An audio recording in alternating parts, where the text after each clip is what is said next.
सर्वांना भोगीच्या खूप खूप शुभेच्छा. आणि मी आणि अर्चना इथं सकाळी सकाळी बाकीची जी कामं आहेत ना डब्याची वगैरे ती तयारी करून ठेवली. हळदी कुंकू वगैरे लावून घेतलं आणि त्याच्यानंतर ज्या काही भाज्या होत्या ना त्या कालच निवडून ठेवल्या होत्या. आज फक्त धुवून वगैरे घ्यायच्या होत्या. मग वांगं वगैरे आत्ता चिरलं, गाजर चिरलं, घेवडा, पावटा, हरभरा, वाटाणा सगळं मिक्स करून सगळ्या भाज्या धुवून वगैरे घेतल्या. म्हटलं आज मुलांना हीच भाजी घेऊन जायचे टिफिनला. तर मुलांना नको असं म्हणजे पावटा आवडत नसतो कोणाला काय, तर नाही म्हटलं आज ह्याच भाज्या घेऊन जायच्या. तर इकडे अर्चना भाकरी पीठ मळत होती. मी चपात्या केल्या डब्याला आणि फक्त भाजी तेवढी देणार होतो.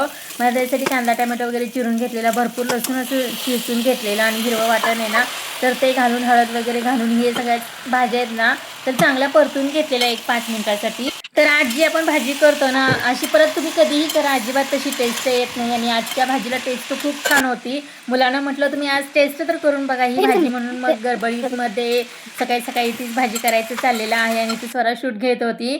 मग भाज्या सगळ्या परतून झाल्यानंतर त्याच्यामध्ये तिखट घातलं, थोडंसं मीठ वगैरे घातलं, शेंगदाण्याचं कूट वगैरे घातलं आणि चांगलं शिजायला ठेवलं. शिजायला ठेवल्यापर्यंत म्हटलं आपण आता मस्तपैकी चहा वगैरे पिऊन घ्या. मी आणि अर्चनाने चहा घेतला. शेगडीवर थोडासा वेळ लागत होता म्हणून गॅसवरती भाज्या शिजायला टाकली पटकन. आणि त्याच्यानंतर काल गाजराचा हलवा वगैरे केला होता तर तो सुद्धा मुलांना जरासा दिला. आणि म्हटलं भाकरी वगैरे आता करून घेऊया. अर्चनाने पीठ मळून ठेवलं होतं त्यामुळे भाकरी काही करायला वेळ लागला नाही. आणि मग मी भाकरी करेपर्यंत इकडं अर्चनाने देवपूजा वगैरे सगळी करून घेतली. तर दोघी जण असले की कामं पटपट अशी होतात आणि आम्ही दोघी मिळून अशी कामं करत असतो. कुणी हे केलं कुणी ते, आम्हाला जे समोर काम दिसतं ना तर ते आम्ही दोघी करत असतो. मग अर्चना म्हटली भाकरी तेवढं तुम्ही थापा, मी मळून ठेवते आणि देवपूजा वगैरे करते. तर ठीक आहे म्हटलं. मग तिने देवपूजा वगैरे केली. माझी पण भाजी वगैरे सगळी झाली, डब्बे वगैरे सगळे मुलांना दिले. आणि त्या बाजरीच्या भाकरी आहेत ना पातळ अशा आम्हाला खूप आवडतात करायला. आणि एकदम पातळ पातळ अशा बाजरीच्या भाकरी तर मी केलेल्या आहेत. तर माझी आई तर एकदम पातळ बाजरीच्या भाकरी करते, माझ्यापेक्षा सुद्धा पातळ करते. आणि मला एकताना इकडे जवळजवळ 30-40 भाकरी अशा देत असते. कधीही ठेवून फ्रीजमध्ये ठेवल्या ना तर कडक करून खायला वगैरे अशा भारी लागतात.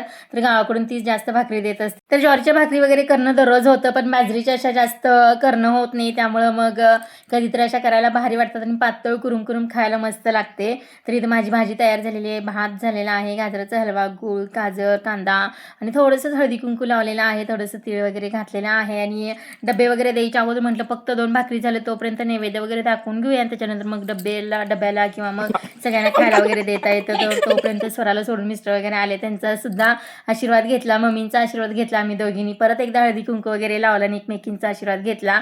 तर आतली सगळी कामं वगैरे आवडली होती, भाकरी वगैरे झाल्या होत्या, भांडी वगैरे झाली होती. त्याच्यानंतर म्हटलं मग आता चहा वगैरे करून घेऊया. अर्चनाची कपडे वगैरे झाले असतील तर मम्मीने सुद्धा नाश्ता वगैरे करून घ्या म्हटलं. आणि आम्ही दोघी जण मस्तपैकी आज बाहेर चहा प्यायला गेलेला आहे. तर बाहेर शूट घ्यायला कोण नव्हतं म्हणून कॅमेरा समोर घेऊन आम्ही शूट करत होतो. तर हा होता आजचा व्हिडिओ, कसा वाटला नक्की सांगा. बाय.